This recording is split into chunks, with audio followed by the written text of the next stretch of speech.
Hello, नमस्ते, आदाब, सत श्री अकाल, राम राम। कैसे हैं आप सब? मैं निकला हूँ जी अभी हॉस्टल से। अभी जा रहे हैं लोकताक लेक और आईएनए म्यूजियम, दो जगह। तो हॉस्टल से निकल के मैं रोड पे आया, जैसे यहाँ का पूछा भाई कितना रुपए, कहाँ तक, कैसे क्या लगेगा, तो उसने ऑटो वाले ने बताया कि भाई 2000 रुपये लेंगे, क्योंकि यहाँ कल रात से ही पब्लिक ट्रांसपोर्ट बंद हो गया है। बसेज वगैरह बंद हो गई हैं कल रात से, और 27 को खुलेगा। हाँ, अच्छा, हाँ, चलिए भाई इनसे थोड़ा सा पूछते हैं। भाई मेरे को एक बात बताओ आप। हाँ। ये पब्लिक ट्रांसपोर्ट आज बंद क्यों हो गया? आज तो शेड्यूल ट्रैक का है ना, शेड्यूल ट्रैक का बंद है ना। अच्छा, इसके लिए। अच्छा, आज उन्होंने बंद करवा रखा है। तो कब तक चलेगा ये? एटलीस्ट 3 days चलेगा। 3 दिन। 3 दिन। तो इधर से लोकताक पे कैसे जाएं अब? लोकल जाने से तो रिजर्व में जाओ, रिजर्व में?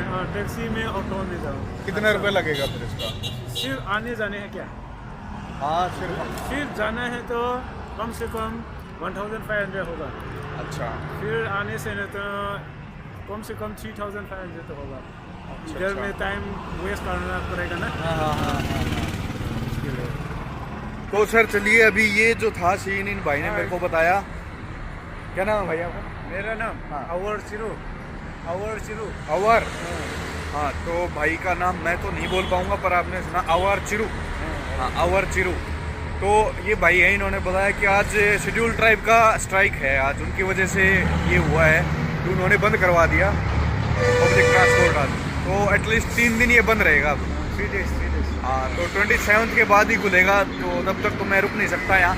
तो जा रहे हैं लेक की तरफ, वहाँ से मोइरांग से फिर मोइरांग ये समझो लेक का जो आईएनए म्यूजियम पहुँच जाते हैं। मोइरांग पहुँच गए तो समझिए। चलिए वहाँ पहुँचते हैं। अभी थोड़ा सा शोर शराबा है यहाँ पे, बस का भी शोर है, कुछ हवा का, ट्रैफिक का। वहाँ पहुँच के डिस्कस करते हैं सारी चीज़ें, सारी इन्फॉर्मेशन। हम आ गए हैं मोइरांग। उधर से आई है बस, उधर चली गई, और हमें जाना इस तरफ।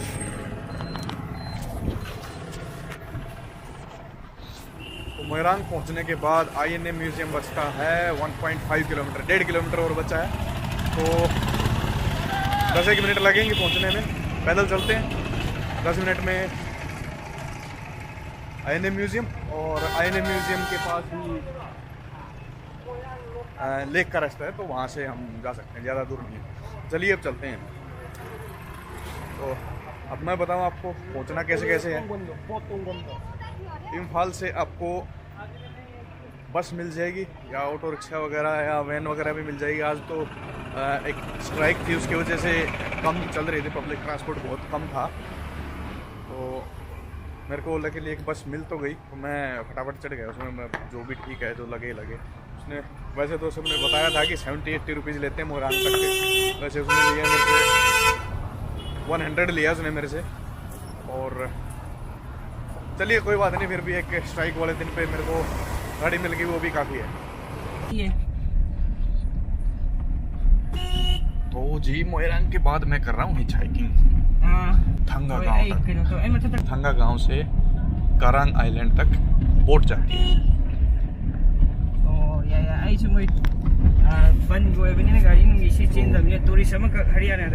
भाई है मेरे साथ, मैंने इनका नाम पूछा था, बट थोड़ा सा वो होता है ना कि भाई हमारे जुबान पे जल्दी से चढ़ता नहीं है इधर वाले नाम, तो बस ही है।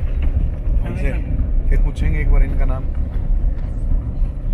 भाई आपका नाम क्या है? मैं भूल गया सर। मेरा नाम ऐसा ही कर दीजिए, नाम पॉप्सन सिंह। पॉप्सन सिंह। पॉप्सन सिंह। हाँ, ये इनका नाम है भाई। तो मुझे ये अभी थंगा तक छोड़ देंगे, और थंगा के बाद मैं आगे बोट लेके चला जाऊंगा करांग तक। तो आपका क्या एक्सपीरियंस है भाई उधर दिल्ली और हरियाणा का? मतलब लोग कैसे हैं वहाँ के? हाँ, हरियाणा तो अच्छा है। हरियाणा में एक बार गया था। अच्छा अच्छा। ये थंगा बोट हार्बर है, यहाँ पे इतनी सारी मोटर बोट्स हैं। और शेयरिंग में जाएंगे तो ये जो बोट्स हैं, इनके लिए आपको वेट करना पड़ता है 15 सवारी का। जब तक 15 सवारी नहीं हो जाएंगी तब तक ये लोग नहीं चलेंगे। 20 रुपीज़ एक सवारी का यहाँ फेयर है इनका, करांग आइलैंड तक। और अगर आप रिजर्व करके जाते हैं अकेले के लिए तो इसका 300 है मोटर बोट का। और ये जो ये टोंगी सी है जो पीछे जा रही है, ये वाली ये चला रहे हैं जो लोग, तो इसी में जाने वाला हूँ अब मैं।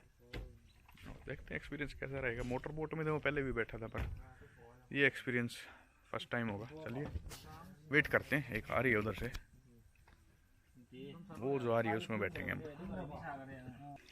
ये एक सांप है भाई, वो देखो एक वाटर स्नेक जा रहा है।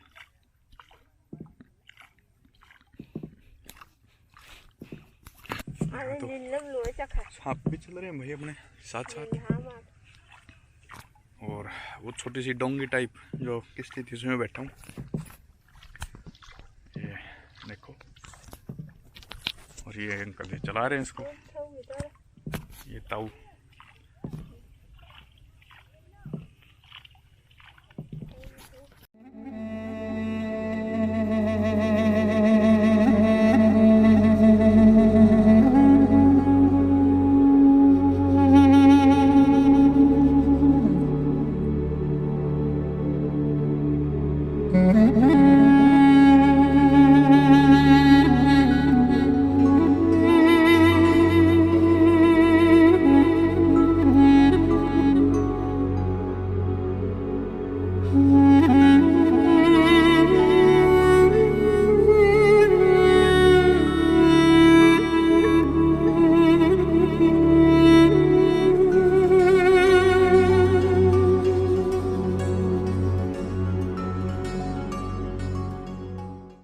भाई साहब अभी एक चीज़ देखी है मैंने,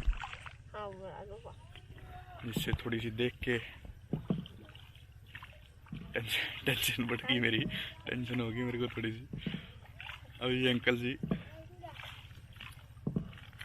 कपड़ा नहीं छोड़ रहे थे, जो इन्होंने अड़ाया हुआ है बोट में, जो गीला हो गया था। शायद कोई छोटा मोटा हल्का फुल्का कोई छेद है उसमें से पानी आ रहा है, तो उसमें इन्होंने कपड़ा रखा हुआ है। हे भगवान। चलो जी ठीक है, देखते हैं क्या रहेगा। बहुत साफ पानी है भाई साहब,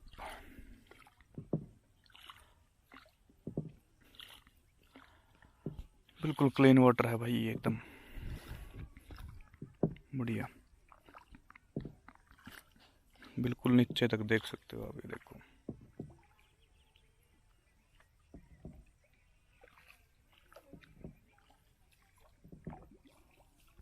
भाई, इंडिया का ये सीन है, आप कहीं भी चले जाओ स्कैम्स आपको मिलते ही हैं। यहाँ भी ठीक है, अभी मेरे को क्या यार, मतलब पता नहीं ऐसे आदमी फंसा के क्यों वो करता है, समझ से बाहर है। अभी मेरे को बता रहे हैं कि अप डाउन का 200 लेक के बीच में खड़े हैं, तब इनको पता है कि अब यहाँ से कहीं जा नहीं सकता। मतलब पहले बोलने में कौन सी आग लगती है कि भाई इतने लगेंगे, जिसको जाना है वो तो जाएगा ना, चाहे तुम कितना ही बताओ।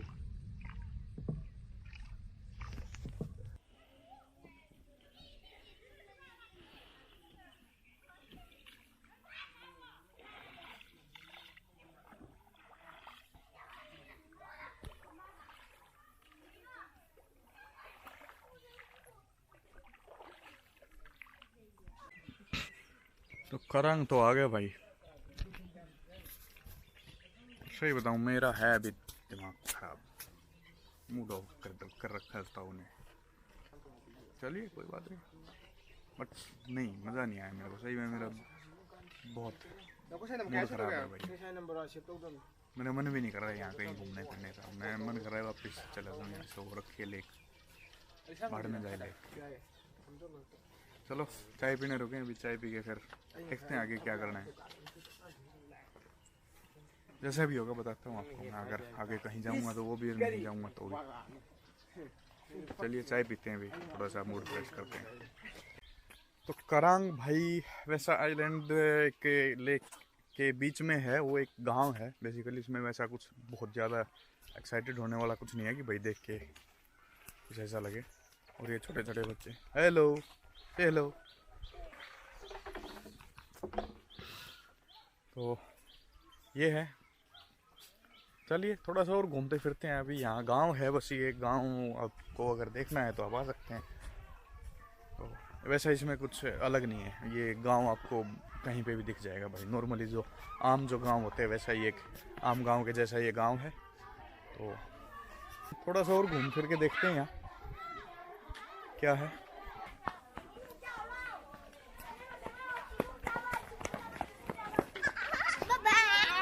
Bye bye bye bye bye.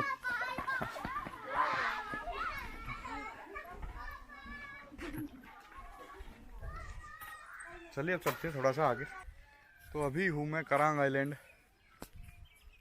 और करांग आइलैंड में एक ये छोटा सा मतलब जो आइलैंड है, आइलैंड के बीच में एक वो है हिल, उस हिल के ऊपर खड़ा हूँ मैं।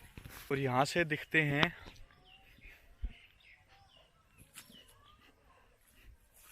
ये जो होटल्स आपको दिख रहे हैं, ये यहाँ पे जो कुछ होटल वगैरह दिख रहे होंगे, एक तो ये है यहाँ, एक इसके पीछे, एक उसके भी पीछे है। तो ये एक्चुअली होटल है और ये फ्लोटिंग है, मतलब ये अपनी पोजीशंस चेंज करते रहते हैं, चलते फिरते रहते हैं, अपनी जगह बदलते रहते हैं ये।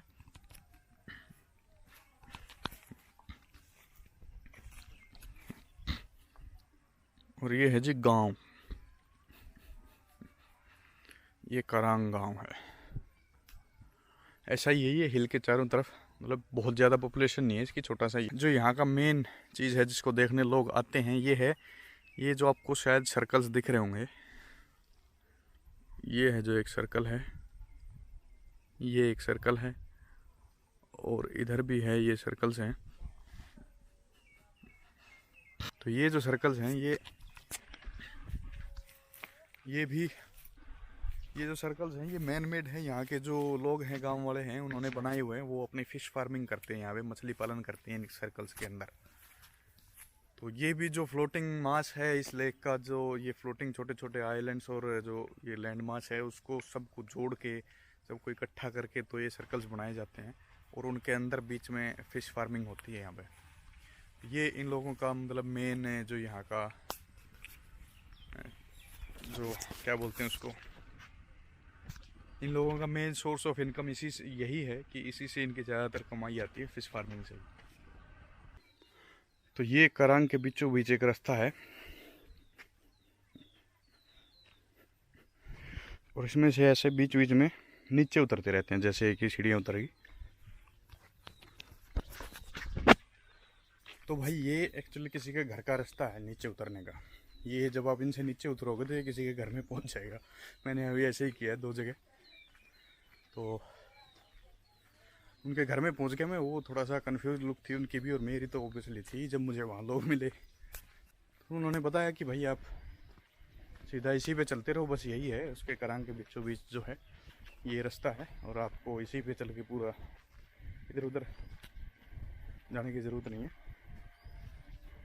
तो हाँ, तो उन्होंने बताया कि आप अगर ऐसे नीचे उतरोगे किसी के, तो वो किसी न किसी के घर में ही जाएगा, गलियाँ इसमें नहीं है। गली एक और है, वो वहाँ जो बोट हार्बर है वहीं से डिफरेंट 3 गलियाँ निकलती हैं, तो उनमें से आप किसी एक को पकड़ लो। ये जिस पे मैं हूँ ये बीचों बीच है, इसके दोनों तरफ करांग गाँव है। तो हाँ, एक और मैं बात बताता हूँ आपको, अगर आप लोग यहाँ आ रहे हो तो आप यहाँ स्टे भी कर सकते हो। यहाँ 3-4 होम स्टेज हैं जो जिनमें आप रुक सकते हो, 1 रात 2 रात जितना भी आप रुकना चाहो। यहाँ लोकल लोगों के साथ थोड़ा सा टाइम स्पेंड कर पाओगे, एक्सपीरियंस कर सकते हो उनकी लाइफ को भी। तो मेरे एक्सपीरियंस से मैं आपको बता रहा हूँ भाई, यहाँ मणिपुर में इम्फाल के आसपास स्ट्राइक्स होती रहती हैं ट्रांसपोर्ट की। तो आप लोग ढंग से अपनी जर्नी, अपना ट्रिप प्लान करना, क्योंकि ये जो स्ट्राइक है, ये ट्रांसपोर्ट की स्ट्राइक एटलीस्ट 3 दिन तो चलेगी, और आज सुबह से मतलब कल शाम से ही ये स्टार्ट हुई है। मैं कम से कम मेरे एक्सपीरियंस से आप लोगों को तो फ़ायदा होगा जो अभी मेरे बाद में आएंगे। तो भाई अपनी ट्रिप अच्छे से प्लान करना, स्ट्राइक्स का ध्यान रखना, और ये भी याद रखना कि मंडे को यहाँ मोस्टली जो हैं, जैसे कांगला फोर्ट था और मणिपुर म्यूज़ियम है, वो सब बना। ये था करांग आइलैंड। यहाँ इसमें ऐसा कुछ भी नहीं है कि आप लोग, ये पानी देखो, ये फ्लोटिंग क्या बोलेगा सर, फ्लोटिंग ग्रास है कितना, हाँ, ये घास फूस है, ये भाई छोटे छोटा जो लैंड मास है ना, ये तैरता रहता है यहाँ, फ्लोटिंग है पूरा का पूरा। वो भी लेक में है, ठीक है। इस पे करांग में कुछ नहीं है तो इतना खास, वो बस एक गांव है। यहाँ आपको देखने का तब मिलेगा कुछ जब आप यहाँ रुकोगे। होम स्टेज में अगर आप रुकते हो तो मॉर्निंग में जो सनराइज होगा और सनसेट होगा, उससे आप थोड़ा सा कुछ यहाँ सुंदर कुछ चीज़ देख सकते हो, क्योंकि मैं सनराइज और सनसेट वैसे भी सुंदर होता है यहाँ लेक के आसपास। पानी तो फ्रेश वाटर है। हाँ, ये है, ये लेक फ्रेश वाटर लेक है। इसमें बहुत है, ये देखो पी सकता है। अच्छा, ये पानी पीने लायक है, ये भाई अभी पी गए मेरे। हाँ, यूँ बैठा अपना फराड़ी ताऊ। ओ भाई, यहाँ पहले आप अपना रेट फाइनलाइज करके बैठना, क्योंकि अभी मेरे साथ हुआ। वो मेरे को लेक के बीच में ले जाके फिर बोलता है कि मैं 100 रुपीज़ एक साइड कर लूँगा, तो अभी यही हुआ। वैसे लोकल्स को यहाँ ये इनका काम ये है कि हाँ, इधर से उधर, इधर से उधर से इधर वापस 20 रुपीज़ 20 रुपये लेते हैं। बट आपको बाहर का बंदा देख के ये कुछ भी बोलेंगे, बट आप कर सकते हो बार्गेनिंग। बट वो उससे पहले, बोट में बैठने से पहले आपको करना पड़ेगा। बोट में बैठ के अगर आप सोचोगे कि अब मैं कुछ करूं, तो ऐसा नहीं होने वाला जी। I will take, I think about 8 months to 1 year. Okay, where are you traveling from? I'm traveling from New Delhi to Cape Town by land. By land. तो ओके, यानी अफ्रीका जाने के लिए यहाँ से बर्मा जा रहे हो? हाँ, बर्मा से चाइना? बर्मा से जा सकते हैं। चाइना का वैसे उनका लैंड जापान बॉर्डर, तक? लैंड बॉर्डर चाइना के साथ उनका बंद है अभी। हाँ, बट वहाँ से बर्मा से आपको जाना पड़ेगा लाओ। लाओ, हाँ। लाओ से वियतनाम, लाओ से चाइना भी जा सकते हैं, बट मैं कंबोडिया वियतनाम होके फिर चाइना जाऊँगा। फिर चाइना जाओगे, फिर चाइना से साउथ मंगोलिया, रशिया, रशिया से देन मिडल ईस्ट और Africa. Okay, so you do what? Traveling, I think that's. हाँ हाँ, So you're a travel blogger, something like that? I started a month ago. A month ago, okay. So, तो ये थे पुलकित भाई, मेरे को वैसे रैंडमली मिल गए थे, तो मुझे यहाँ से जाते हुए देख के उन्होंने आवाज़ लगाई, तो थोड़ा सा इंट्रोडक्शन हुआ मेरा भी, मेरे बारे में कुछ पूछा उन्होंने, थोड़ा बहुत उनके बारे में जानकारी होगी। तो चलिए अब चलते हैं INA म्यूज़ियम। उम्मीद करते हैं वो खुला मिलेगा यहाँ, क्योंकि यहाँ से अभी तो जो ये है थंगा विलेज है, यहाँ से INA तक तकरीबन 11 किलोमीटर पड़ता है। तो 11 किलोमीटर के आसपास मुझे भी हिच हाइक करना है, तो देखते हैं कितना टाइम लगेगा हिच हाइकिंग। यहाँ इस तरफ बहुत ज़्यादा गाड़ियाँ भी नहीं आती, इस तरफ नहीं आती, तो इधर से जाती भी नहीं है। थोड़ा सा मुश्किल होने वाला है मुझे लगता है, बट फिर भी देखते हैं, कोशिश करते हैं। अगर कुछ मिल जाए, किस्मत ने साथ दिया तो कोई ना कोई गाड़ी मिल भी जाएगी। चलिए चलते हैं, नेक्स्ट टारगेट, नेक्स्ट क्या बोलते हैं उसको यार, हाँ मतलब जहाँ आगे जाना है यार, अभी INA म्यूज़ियम।